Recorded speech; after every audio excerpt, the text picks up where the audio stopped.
দলীয় অফিস চলে। আওয়ামী লীগের টাকায় বিএনপি হলো নগর ভবন বন্ধ করে। আওয়ামী লীগের টাকায় তারা আজকে বড় বড় কথা বলে।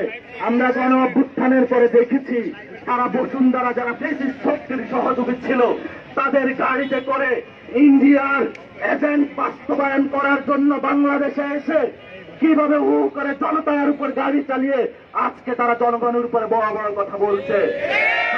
ভাই, আপনি খুব ভদ্র সজ্জন লোক বলে আমরা জানতাম, কিন্তু আপনার যে বক্তব্য তা গণ অভ্যুত্থানের সাথে বিশ্বাসঘাতকতার সামিল। আমরা মনে করেছিলাম আপনি ইন্ডিয়াতে নিপীড়িত হয়েছেন, এখন দেখছি আপনি ইন্ডিয়াতে কোন প্রেসক্রিপশন নিয়ে বাংলাদেশের বিরুদ্ধে ষড়যন্ত্রে মেতে উঠেছেন।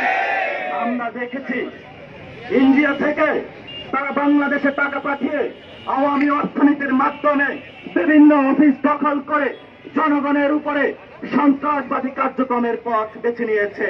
আর এই সন্ত্রাসবাদী কার্যক্রম থেকে ফেরানোর জন্য, বাংলাদেশকে মুক্তির পথে নেওয়ার জন্য, বাংলাদেশের মানুষকে ভোটাধিকার ফিরিয়ে দেওয়ার জন্য, বাংলাদেশের মানুষকে গণতান্ত্রিক প্রক্রিয়ায় নেওয়ার জন্য, বাংলাদেশে লাশের রাজনীতি বন্ধ করার জন্য যে প্রক্রিয়া, সেই প্রক্রিয়ায় একটি, সেটি হলো ইলেকশন। কিন্তু আমরা সেখানে বলি যে জাতীয় ইলেকশনের আগে অবশ্যই স্থানীয় ইলেকশন দিতে হবে। স্থানীয় ইলেকশনের আগে জাতীয় কোন ইলেকশন হবে না। এবং সবাইকে রাজপথে সজাগ দৃষ্টি থেকে বাংলাদেশের জনগণের পক্ষে আপনারা লোক সংখ্যায় কম বেশি হন, জুলাই গণ অভ্যুত্থানের রক্তের স্পিরিট দিয়ে বিভিন্ন জায়গায় আপনারা সজাগ দৃষ্টি রেখে বাংলাদেশের মানুষকে একটা ব্যানগার্ড হিসাবে জাতীয় নাগরিক পার্টির কর্মকর্তা এবং কর্মচারী যারা রয়েছেন তারা আপনারা কাজ করবেন। কারণ আপনাদের হাতে রয়েছে ভবিষ্যৎ বাংলাদেশের স্বপ্ন। আপনাদের হাত থেকে যদি বাংলাদেশ চলে যায় তাহলে সালাউদ্দিনের মতো যারা গ্যাং ভারত থেকে এসেছে তাদের হাত দিয়ে বাংলাদেশ ইন্ডিয়াতে চলে যাবে। কারণ আমরা বলি সালাউদ্দিন যে প্রেসক্রিপশন নিয়ে এসেছে সেই প্রেসক্রিপশনের মধ্যে দিয়ে তারা মুজিববাদী এখানে সংবিধান রাখতে চায়। আমরা যতদিন বেঁচে আছি ততদিন মুজিববাদী সংবিধান চলবে না। আমরা যতদিন বেঁচে আছি বাংলাদেশে গণপরিষদ কায়েম হবে। আমরা যতদিন বেঁচে আছি বাংলাদেশে জাতীয় ইলেকশনের আগে স্থানীয় ইলেকশন হবে। আমরা যতদিন বেঁচে আছি এই পুনর্গঠন করে ছাড়বো ইনশাআল্লাহ। পরিশেষে একটি কথা বলতে চাই, যেটা হলো আমরা কয়েকদিন আগে মাঠে নেমেছিলাম, আমাদের একটি দাবি আদায় হয়েছিল, আওয়ামী লীগ নিষিদ্ধ হয়েছে।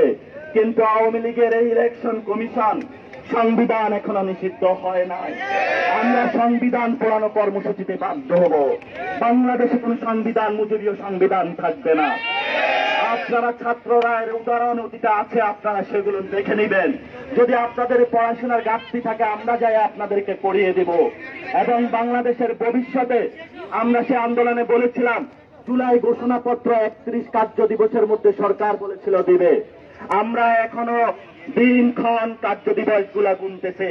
আমরা সারা বাংলাদেশে জাতীয় নাগরিক পার্টির পক্ষ থেকে বিভিন্ন জুলাই গণ অভ্যুত্থানের যারা প্ল্যাটফর্ম রয়েছে সবাইকে ঐক্যবদ্ধভাবে মানুষের মুক্তির সনদ, গণ অভ্যুত্থানের রক্ষা কবচ, গণ অভ্যুত্থানের আহত যারা হয়েছেন, শহীদ যারা হয়েছেন তাদের নিরাপত্তার রক্ষা কবচ, বাংলাদেশের মানুষের আশা আকাঙ্ক্ষার প্রতীক এবং বাংলাদেশের ভোটাধিকার ফিরিয়ে দেওয়ার জন্য যে জুলাই ঘোষণাপত্র আমাদের সামনে আসবে, সেই জুলাই ঘোষণাপত্রের মাধ্যমে বাংলাদেশের যে আবহমান সমস্যাগুলো রয়েছে সেগুলো থেকে আমরা নিস্তার পাব।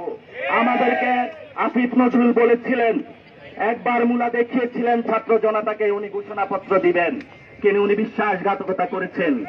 এবার আবার এসে ঘোষণা দিয়েছেন, এবার আমরা সেকেন্ড বার বিশ্বাস করেছি। এবার যদি হেরফের হয় আসিফ নজরুল বাংলাদেশে থাকবে কিনা আমরা জানি না। কারণ জনগণের সাথে অনেক গাদ্দারি হয়েছে, জনগণের রক্তের উপরে আপনি বেইমানি করেছেন। এই বেইমানি নিয়ে আপনি সরকারি অফিসার বসতে পারেন না। আমরা অপেক্ষা করছি, জুলাই ঘোষণাপত্র হবে, ইলেকশন কমিশন পুনর্গঠন হবে, স্থানীয় ইলেকশন হবে এবং একটি গণপরিষদ নির্বাচন হবে। তার মধ্যে দিয়ে একটি সুন্দর যে বাংলাদেশ আমরা প্রত্যাশা করেছিলাম, আকাঙ্ক্ষা ছিলাম 53 বছর, সেটা আমরা পাবো। সেই প্রত্যাশায় আজকে আমরা আমাদের সমাবেশ সমাপ্ত করছি। যারা উপস্থিত ছিলেন আপনাদের অন্তরের অন্তঃস্থল থেকে অসংখ্য ধন্যবাদ। আপনারা সবাই গোসল হয়ে গিয়েছেন অলরেডি, কারণ আপনাদের এই জীবনযাত্রা, ঘাম, রক্ত ইতিহাসের পাতায় লেখা থাকবে। এই গান এবং রক্তের মধ্য দিয়ে আমরা জেগে উঠবো ইনশাআল্লাহ বাংলাদেশে। বিএনপির কমিশন মানি না, মানব না। বিএনপির কমিশন মানি না, মানব না। কালির কমিশন মানি না, মানব না। কোটালের কমিশন মানি না, মানব না। Immigration to Canada. We provide the best quality service and solution for Canada immigration. Please visit our website and contact for details.